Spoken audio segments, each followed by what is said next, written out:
I never imagined I'd be sharing my story here, but I'm at a loss and could really use some advice. I'm 32 years old, and I've been married to my husband, Tom, 35, for 7 years. We met in college, became friends, and started dating in our senior year. Tom was always the adventurous one, while I was more of a homebody. I thought we balanced each other out perfectly.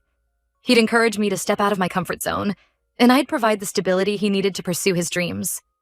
When we got married, we talked about traveling the world together. Thailand was always at the top of our list. We'd spend hours planning our dream trip, imagining ourselves exploring ancient temples, lounging on pristine beaches, and immersing ourselves in the vibrant culture. For the past year, I've been secretly planning a surprise trip to Thailand for Tom's 35th birthday. I wanted to make it extra special, so I worked overtime, picked up freelance gigs, and even sold some of my jewelry to afford this 2-week vacation. I researched the best places to visit, booked beautiful hotels, and even arranged for a private cooking class in Bangkok. I was so excited to finally make our shared dream a reality. Last month, on Tom's birthday, I finally revealed the surprise. I handed him an envelope containing the itinerary, plane tickets, and hotel reservations. I'll never forget the look on his face when he opened it. At first, his eyes lit up with excitement as he looked through the papers. But then, his expression changed in a way I'd never seen before. He looked at me and said, "This is amazing, but I think I want to go alone." I felt like I'd been punched in the gut.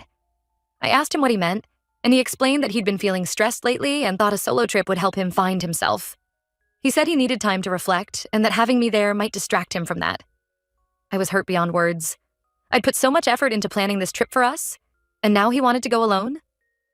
We argued about it for hours. I told him how I'd been looking forward to experiencing Thailand together, how I'd saved for months to make this happen. I reminded him of all our late-night conversations about the places we'd visit and the things we'd do together. He said he appreciated the gesture, but really felt he needed this time alone. In the end, I gave in.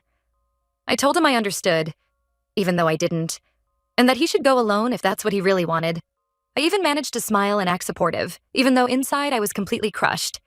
So, Tom left for Thailand last week. He's due to return in a few days. I've been home alone, feeling a whirlwind of emotions. Part of me is angry that he'd be so selfish. Another part is worried about our relationship, and yet another part feels guilty for not being more understanding of his needs. I've tried to keep busy while he's gone. I've been catching up with friends, working on some home improvement projects, and trying to distract myself. But every time I see a commercial for a tropical vacation or hear someone mention Thailand, I feel a sharp pain in my chest. Tom and I have texted a few times while he's been away, but the conversations have been brief and superficial. He sends the occasional photo of a temple or a beach, but there's no warmth in his messages. It's like he's sending postcards to an acquaintance, not his wife. I can't help but wonder if there's more to this solo trip than he's letting on. Am I overreacting? Should I be worried? I keep telling myself that when he gets back, we'll talk it out and everything will be fine. But there's a nagging feeling in the pit of my stomach that something's not right. As I sit here in our empty house, I can't help but replay every conversation we've had over the past few months, looking for signs that something was wrong. Was he distant before? Did I miss some crucial clue? Or am I just being paranoid? I've tried talking to my friends about this, but they all say I'm overreacting. They tell me it's healthy for couples to spend time apart and that I should be glad Tom is taking time for self-reflection. Maybe they're right, but it doesn't make the hurt go away. I find myself staring at our wedding photos, particularly the ones with the Thai-themed decorations. They feel like a cruel joke now. I remember how excited we were, planning our life together, dreaming of the places we'd go. Now, I'm left wondering if those dreams meant as much to Tom as they did to me. I've been trying to keep myself occupied, but it's hard. I've started a journal to process my feelings, but every entry seems to end with questions I can't answer. Is our marriage in trouble? Has Tom fallen out of love with me? Did I do something wrong? I've even found myself going through old text messages and emails, looking for any sign that Tom was unhappy or drifting away. But everything seems normal. We were planning date nights, talking about starting a family, discussing our future. How did we go from that to him wanting to take our dream vacation alone? The house feels so empty without him. I find myself avoiding certain rooms, his office where we used to sit and plan our travels, or the living room where we'd curl up and watch travel documentaries about Thailand. Even cooking has become a chore, as it reminds me of all the Thai recipes we wanted to try together. I've thought about calling him, asking him to come home early, but I don't want to seem needy or controlling. I keep telling myself that this is just a phase, that he'll come back refreshed and everything will go back to normal. But what if it doesn't? I know relationships have ups and downs, and maybe this is just a bump in the road. But it feels like more than that. It feels like a turning point, and I'm terrified of where we might be heading. Part of me wonders if I should have insisted on going with him. Maybe if I had put my foot down, told him how much this meant to me, things would be different. But another part of me feels like if I had to convince him to want me there, what would be the point? I'm trying to stay positive, to believe that this is just a temporary setback in our relationship. But with each passing day, it gets harder. I find myself jumping every time my phone buzzes, hoping it's Tom with a message saying he misses me and can't wait to come home. But those messages never come. So, Reddit, what do you think? Am I overreacting to my husband wanting a solo trip? Should I be worried about our relationship? How do I approach this when he gets back? Any advice would be appreciated because right now, I feel lost and alone. Update 1. It's been 2 weeks since my last post, and I wish I had better news to share. Tom returned from his trip to Thailand 5 days ago, and things have only gotten worse. I feel like I'm living in a nightmare that I can't wake up from. When I picked him up from the airport, I was a bundle of nerves and excitement. I'd spent hours getting ready, wanting to look my best for him. I even made a welcome home sign, thinking it might break the ice and show him I wasn't upset about the solo trip anymore. I rehearsed what I would say, imagining us hugging tightly and all the tension melting away. But from the moment he walked through the arrival gates, I knew something was terribly wrong. He barely looked at me as he wheeled his luggage towards the car. When I tried to hug him, he gave me an awkward pat on the back, like I was some distant relative he was obligated to greet. My heart sank as I realized my imagined reunion was far from reality. The drive home was excruciating. I tried to start conversations, asking about his trip, the places he'd seen, the food he'd eaten. His responses were monosyllabic at best. He looked out the window most of the time, seemingly lost in thought. I found myself filling the silence with nervous chatter, talking about anything and everything just to avoid the deafening quiet. At home, things didn't improve. Tom unpacked quickly and said he was jet-lagged. He went to bed early that night, leaving me alone in the living room, staring. At the Thai souvenirs he'd brought back, a small wooden elephant and a bag of spices. Somehow, these trinkets felt like a mockery of the trip we were supposed to take together. I sat there for hours, turning the wooden elephant over in my hands, wondering how something so small could represent such a huge chasm in our relationship. Over the next few days, I tried everything to reconnect with him. I cooked his favorite meals, suggested we watch movies together, even tried to initiate intimacy. But Tom remained distant. He spent most of his time in his home office, saying he had work to catch up on. When we did share a space, it felt like we were strangers. The easy companionship we once had was gone, replaced by an awkward tension that seemed to fill every room. One night, I decided to make a last-ditch effort. I dressed up in some new lingerie I'd bought while he was away. I thought maybe a bit of romance would help bridge the gap between us. I took a deep breath, gathered my courage, and walked into his office. But when I entered, he barely looked up from his computer. "Not now," he said. "I'm busy." I felt humiliated and rejected. I retreated to our bedroom, changed back into my regular clothes, and cried myself to sleep. That's when I knew I had to find out what was really going on. It wasn't just post-vacation blues or jet lag. Something had fundamentally changed, and I was determined to find out what it was. While Tom was in the shower the next morning, I did something I'm not proud of. I checked his emails. I know it's a violation of privacy, but I was desperate for answers. My hands shook as I logged into his account, part of me hoping I wouldn't find anything, another part needing to know the truth. What I found shattered my world. There were emails between Tom and his coworker, Sarah. Emails filled with intimate details of their time together in Thailand. Pictures of them on beaches, in hotel rooms, at romantic dinners. And the final nail in the coffin, e-bills from hotels they'd stayed at together. My husband hadn't gone to Thailand alone. He'd gone with another woman. I felt like I was going to be sick. My hands shook as I scrolled through email after email, each one worse than the last. They'd been planning this for months right under my nose. The solo trip was just a cover for their affair. When Tom came out of the shower, I confronted him. I showed him the emails, the pictures, the hotel bills. At first, he tried to deny it, but faced with the evidence, he finally admitted the truth. He said he'd been unhappy for a while, but didn't know how to tell me. He claimed he and Sarah had grown close at work and that the trip just happened. He even had the audacity to thank me for planning the trip, saying it gave him the opportunity to figure things out. I was livid. I screamed. I cried. I threw things. All the hurt and confusion of the past weeks came pouring out. Tom just stood there, looking guilty but not particularly remorseful. His lack of emotion only fueled my anger. I demanded explanations, apologies, anything to make sense of this betrayal. But Tom seemed to have shut down, offering only weak excuses and half-hearted apologies. In that moment, I knew I couldn't stay in that house with him. I packed a bag, my hands shaking so badly I could barely zip it closed. Tom watched me silently, not even trying to stop me. As I walked out the door, I turned to look at him one last time. The man standing there was a stranger to me. I drove to my mom's place in a daze, tears blurring my vision. When I arrived, my mom took one look at me and enveloped me in a hug.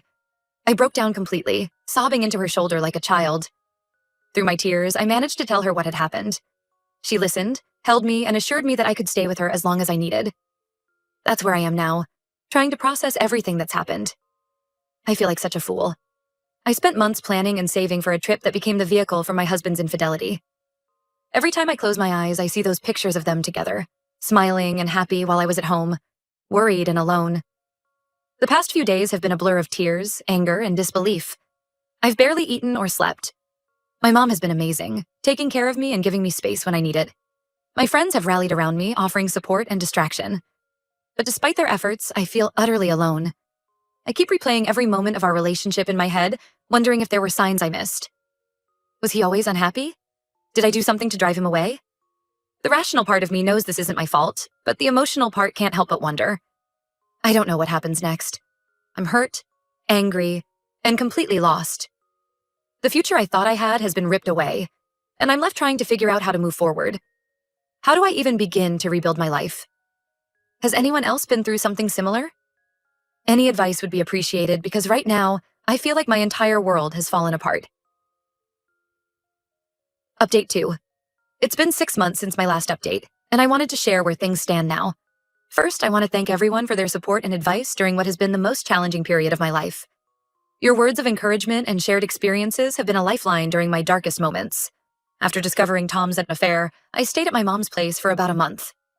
During that time, I went through a roller coaster of emotions, anger, sadness, self-doubt, and everything in between. There were days when I couldn't get out of bed, when the weight of betrayal felt so heavy I could barely breathe. There were nights when sleep eluded me, my mind replaying every moment of our relationship, searching for clues I might have missed. But with the unwavering support of my family and friends, I slowly began to heal. My mom was my rock, always there with a hug, a cup of tea, or just a silent presence when words failed. My friends rallied around me, providing distractions when I needed them and a listening ear when I needed to vent. I also sought professional help. My therapist has been instrumental in helping me process my emotions and rebuild my self-esteem. She helped me realize that Tom's actions were a reflection of his character, not my worth. Through our sessions, I've started to understand that I am not responsible for his choices, and that I deserve better than what he gave me. As for Tom, he tried to contact me multiple times during that first month.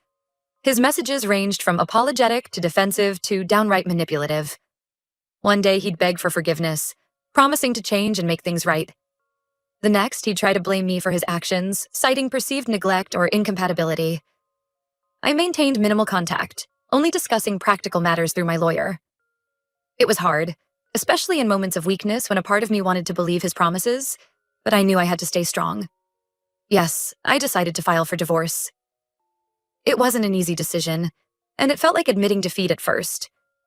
But as I worked through my feelings in therapy, I realized that staying with Tom would mean living with constant suspicion and resentment. The thought of trying to rebuild trust with him exhausted me. I realized I deserved better than to spend the rest of my life wondering if he was being faithful. The divorce process was long and often painful. Tom initially tried to contest it, claiming he'd made a mistake and wanted to work things out. But I stood firm. With the help of my lawyer, we negotiated a settlement. There were moments during the negotiations when the reality of what was happening hit me hard.